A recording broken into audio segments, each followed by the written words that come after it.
नंदनम देवकी परमानंदम श्रीकृष्णं वन्दे जगद्गुरुम् आकाशात् पतितं तोयं यथा गच्छति सागरे सर्वदेवो नमस्कारे केशवं प्रति गच्छति।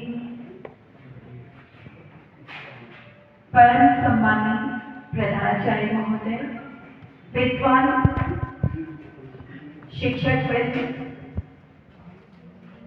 और प्यारे बच्चों, आज हम यहाँ पर डॉक्टर भीमराव अंबेडकर जी की जयंती मनाने के लिए उपस्थित हुए हैं। तो सर्वप्रथम आइए चलते हैं सूक्ष्म से परमाणु की ओर, भौतिक से आध्यात्म की ओर, चलते हैं दीप प्रज्वलन की ओर। तो अब मैं दीप प्रज्वलन के लिए अपने प्रधानाचार्य जी को और समस्त शिक्षक वृंद को आमंत्रित करने जा रही हूँ कि वे अंबेडकर जी की मूर्ति का माल्यार्पण करें और पुष्पांजलि अर्पित करें।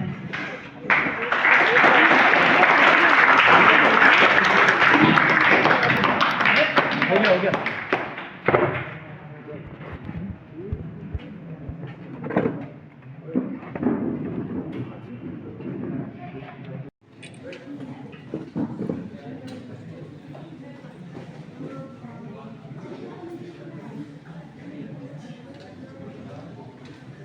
Hands up, let's go.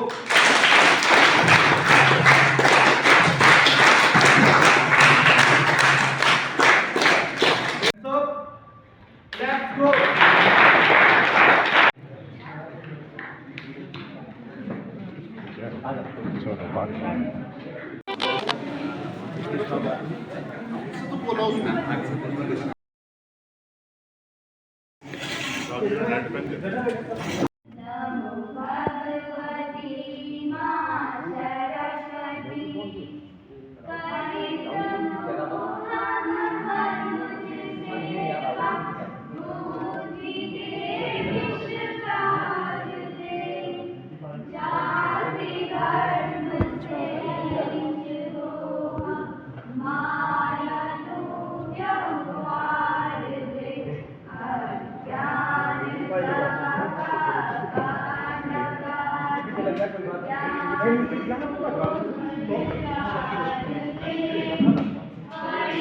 सिर में हाथ मत लगाओ।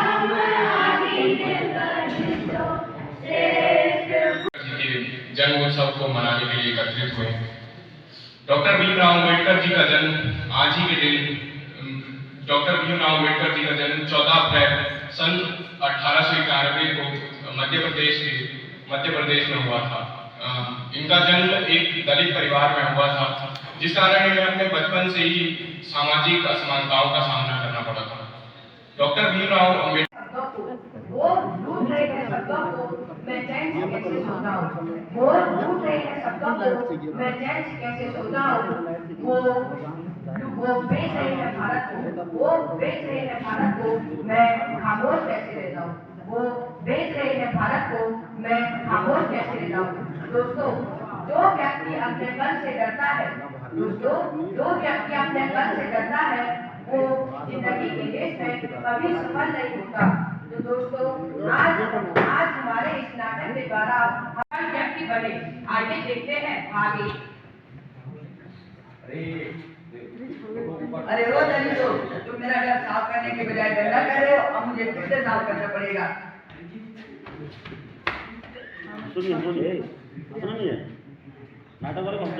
दोस्तों, ये तो देखा आपने घर के बाहर का अत्याचार, और घर के अंदर के अत्याचार को भी आप देख लीजिए।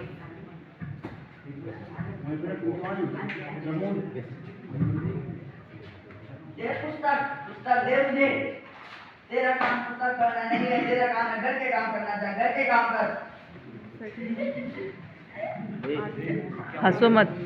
दोस्तों, ये तो देखा आपने घर के अंदर और बाहर का अत्याचार, लेकिन इस अत्याचार के घोर अंधकार में एक गली सूर्य का जन्म हुआ, जिनका नाम है डॉक्टर भीमराव अम्बेडकर। और कैसे उन्होंने अपने समाज पर हो रहे अत्याचारों के खिलाफ आवाज उठाई और अपने समाज को एक नया हौसला दिलाया। आइए देखते हैं भाग 3। पिताजी, ओ पिताजी, बोलो बेटा। पिताजी, बहुत प्यास लगी है, गला सूख रहा है पिताजी। मैं तुम्हें कुएं से पानी पिलाता हूं। अरे वो दली, तो तुम्हारी हिम्मत कैसे हुई मेरे कुएं को हाथ लगानी? तुमने मेरे कुएं को हाथ लगाकर अशुद्ध कर दिया। अगर आज से तुमने मेरे कुएं को हाथ लगाया, मैं तुम्हें जान से मार दूंगा। पिताजी, हमारे साथ ऐसा क्यों होता है पिताजी? हम गरीब समाज के हैं बेटा, इसीलिए। पिताजी, मैं समझ लेता हूँ कि आज से मैं अपने गरीब समाज की कोई बेइज्जती नहीं रहूंगा, चाहे मुझे अपना पूरा जीवन शिक्षा को समर्पित करना पड़े। तो देखा दोस्तों आपने, डॉक्टर भीमराव अंबेडकर जी ने अपने समाज को सुधारने के लिए शपथ ली। तो दोस्तों अब हम देखेंगे कि जब डॉक्टर भीमराव अंबेडकर जी अपने पिताजी के साथ विद्यालय में दाखिला करने गए तो गुरुजी ने उनके सामने असमानता से लेकर कौन कौन सी शर्तें बताई। आइए देखते हैं भाग 4। गुरुजी, नमस्ते। ठीक है, मेरे बेटे को आपके विद्यालय में शिक्षा लेनी है। ठीक है, पर मेरी कुछ शर्तें हैं। जी गुरुजी। पहली शर्त, वो किसी वस्तु को हाथ नहीं लगाएगा। और दूसरी शर्त, वो शिक्षकों को जवाब नहीं देगा। और तीसरी शर्त, वो अन्य विद्यार्थियों से दूरी बनाकर वो अलग बैठेगा। जी गुरुजी। दोस्तों कहते हैं अगर किसी की लत लग जाए तो लत उसकी पहचान बन जाती है। इसी तरह हमारे डॉक्टर भीमराव अंबेडकर जी को शिक्षा की लत लग गई थी, जो उनकी पहचान बन गई।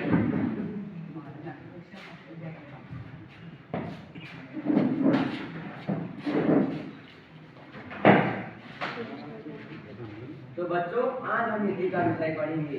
बेटा, तुम उतनी दूर क्यों बैठे हो? मुझे मेरे पिताजी ने दूसरों से दूर बैठने को कहा है। यहाँ आगे आकर बैठो। नहीं, अगर मैं आगे आकर बैठा तो आपका समाज बुरा मान जाएगा। तो बच्चों, आज का पाठशाला समाप्त।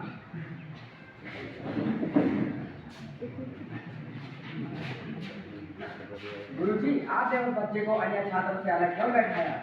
क्योंकि वो दलित समाज का था। नहीं, मैं कल से उसे अपने पास बिठाऊंगा।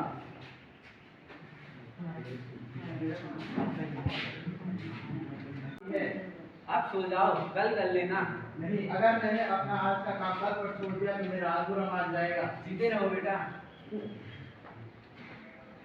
देखा दोस्तों, डॉक्टर भीमराव अंबेडकर ने अपना सारा जीवन शिक्षा पे लगा दिया और उनकी इसी लगन ने उन्हें एक महापुरुष बनाया। और उसके बाद उन्होंने एक संविधान का निर्माण किया, जो कि दुनिया का सबसे बड़ा लिखित संविधान है। और अब हम देखेंगे कि जब डॉक्टर भीमराव अंबेडकर जी, हमें हमारे संविधान में से समानता का हटा देना चाहिए। क्यों? भारत की संस्कृति पर बिल्कुल जोखिम नहीं उठना चाहिए। मुझे तो जोखिम जोखिम हर तरफ है और धीरे धीरे हमारे पास आ रहे हैं। हमें संविधान में से समानता शब्द हटा देना चाहिए। दोस्तों, क्या आपको लगता है हमारे डॉक्टर भीमराव अंबेडकर जी संविधान से समानता के शब्द निकाल पाएंगे? नहीं, मैं मेरे भारत के संविधान में से समानता शब्द नहीं हटाऊंगा, चाहे मुझे अपने पद से इस्तीफा देना पड़े। ये लीजिए मेरा इस्तीफा। रुकिए अंबेडकर जी, ये लीजिए आपका इस्तीफा। आप जैसा चाहते हैं वैसा ही होगा। तो दोस्तों, डॉक्टर भीमराव अंबेडकर जी के इसी हौसले और लगन ने उन्हें एक महापुरुष बनाया। और अब हम सब डॉक्टर भीमराव अंबेडकर जी के सामने झुककर एक साथ बोलते हैं, जय भीम। बोलो संविधान निर्माता डॉक्टर भीमराव अंबेडकर की जय। धन्यवाद।